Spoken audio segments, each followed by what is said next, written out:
Yeah. Sorry. I'm Matt. And Nicole? And yeah, I'm here to talk to you about Banff. Of course, I'm sure you already know, Banff is a very unique town and faces very diverse problems due to the constraints of the town, especially with the town boundaries, and as well as the notoriously extreme tourism during peak seasons. So we've kind of narrowed our focus down onto focusing on one problem, which is this graph that the town of Banff showed us, which is the travel time per 10 kilometers. So we'll be focusing on the traffic congestion during peak tourist season, specifically at 3 till 5 p.m., with the goal of distributing the travel time to favor the evening times. So we kind of came up with the idea of actually embracing congestion instead of fighting it. In kind of from a cultural shift perspective, the congestion of personal vehicles feels inevitable. I mean, it is dropping slowly year by year, but with the culture from Calgary at 15% of tourists coming from Calgary as day trippers, there's a large majority of just day trippers. And so our solution here is by activating temporal and seasonal hybrid road closures, we can kind of create a mobility hub. And we will concentrate traffic, but allow for alternative methods of transport. A core feature of this solution, of course, is signage. This is to advertise and inform the public of wait times based on real-time traffic data that is with infrastructure that is already in place to incentivize people to stay downtown and wait traffic out. In terms of a cultural shift, we kind of want to change the negative connotations that come along with congestion. And kind of change Banff into an evening dining and events experience. We would target these one-day tourists with incentives to stay longer, such as happy hours during peak times, restaurant patios expanded onto road closures, adapted spaces developed from these road closures for events and activities, and of course, with the overall goal of increasing their length of stay. Peak times of traffic were identified from Banff's open data at around noon to 5 p.m. during the summer seasons. It was also found that the natural use of the two entrances into town was to enter from the east, exit through the west, likely due to the high traffic from Calgary. To find appropriate locations to implement our solutions, we looked at where people were and weren't going from a resident and tourist perspective, as well as key land use features to identify a general area of interest. From a numbers approach, we considered the built form of the downtown with key attraction sites and parking areas. The qualitative assessment of streets was used to as an underlying informant to ensure a human perspective is maintained throughout the process.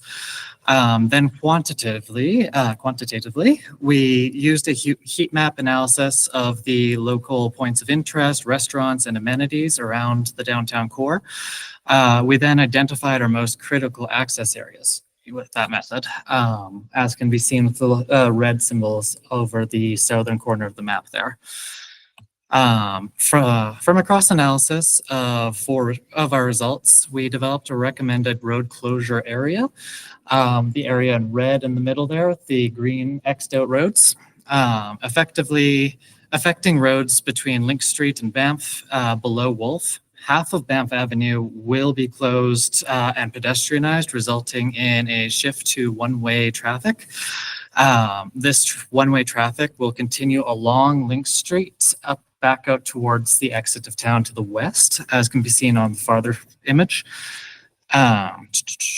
This will allow traffic to flow in a more stable manner that's more consistent and considerate to alternate forms of transportation while respecting the existing inflow-outflow dynamic of the town. This will inevitably result in a higher concentration of traffic, but promotes the intended cultural shift that we're going for. Just some kind of case studies for some background on this. I mean, this is, of course, pretty trendy to start closing roads downtown to, enable an active mode of transport. When I was working for Downtown Kamloops, we do this very frequently. There's lots of night markets, and there's lots of, parking stall consummation to reduce traffic downtown. And another case study that I'm pretty passionate about is in Atlanta, Georgia. Of course, US faces some of the worst traffic in the world, with their tendency to sprawl. But it has kind of resulted in this rich dining culture and evening culture in these cities. So the proposed solution for incoming traffic, we're going to put electronic signs above the highways to provide real-time information for people coming into Banff on traffic patterns. If you're familiar, it's going to be similar to BC ferries. They have signs just out front, kind of telling wait signs. So we're going to do something similar to that, but based on traffic. This is a map here showing kind of red locations of put up a sign out by Canmore. So people can decide if they want to continue to Banff or if they want to stay and take public transport from Canmore. And we would also put signs on the other two sides of the town of Banff for both highways. We would also increase shuttle service and have an awards program for the shuttle service. So the implementation timeline. So in the first year, we're going to do a budget acquisition and approval from the council and from the general public. We'd also do an installation of the signs outside of Banff and data logging of the signs installed to see what the success rates will be. By the second year, we'll do a test run on temporary one-way road transformations. And by the third year, we'll implement complete road transformations with bike lanes and road closures. So some of the benefits and drawbacks are enhance and grow local businesses in Banff, such as the restaurants.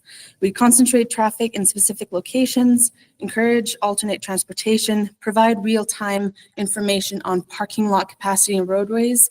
I think this is very important for people traveling, especially in summer, and to increase the length of stay in Banff. Some of the challenges are resident satisfaction. We think we can overcome this by getting them involved more with this and maybe providing more markets or public bands, making the streets more alive. Supply chain can be also impacted for those businesses, and communication to public is always going to be kind of difficult. Emergency access and enforcement are some other challenges. So for environmental impact, this has a very low environmental impact. We're not building any structures. We're not expanding anything. We're just kind of changing traffic flow. There is a consideration of noise and air pollution because it will be concentrated. And of course, power considerations for the traffic signs. For the economic and social benefits, it gets less traffic into Banff. And it encourages alternate routes. It is equitable and it enhances mobility. So if all goes according to plan, of course, we had the referendum failing for Banff for the full closure of Banff Avenue. I think spinning a different narrative and trying this referendum again would hopefully result in the adoption of a solution like this. And hopefully with our data logging in place, we'd like to see an increased pedestrian counts in these new adaptive spaces, the growth of local restaurants and evening culture, the growth in walking residents and hopefully community involvement, and finally the flattening of the travel time per 10 kilometers favoring the evening, just to kind of shift where traffic is at its peak. Yeah, thank you. Any questions?